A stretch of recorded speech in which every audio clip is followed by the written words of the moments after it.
Ramadan is not just another month. It's not just about food. It's not just about skipping meals. It's not just about long nights. Ramadan is an opportunity to reset, to return, to rebuild your relationship with Allah. But every year, many of us say the same thing. This Ramadan will be different. And then, it ends just like the last one. So how do you make this Ramadan your best one yet?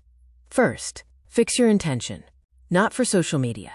Not for people. Not for the aesthetic Ramadan posts. Do it for Allah alone.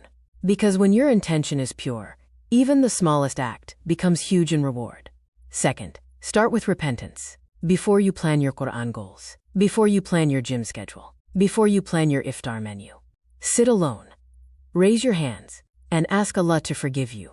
A clean heart enters Ramadan stronger. Third, focus on quality, not quantity. Don't rush your prayer. Don't speed through Quran just to finish. Don't compete with others. One sincere sujood can change your life. Fourth, protect your time.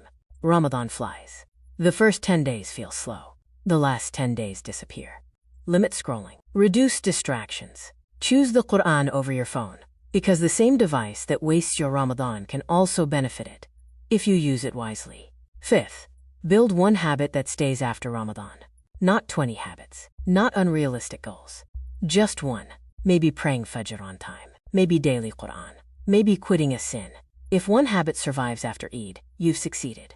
And finally, remember this. You are not guaranteed another Ramadan. Many people who fasted last year are no longer here. So don't treat this Ramadan as ordinary. Treat it like it's your last chance. Cry in sujood. Make long dua. Give charity quietly. Forgive people. Let go of grudges. Make this Ramadan the one that changes you.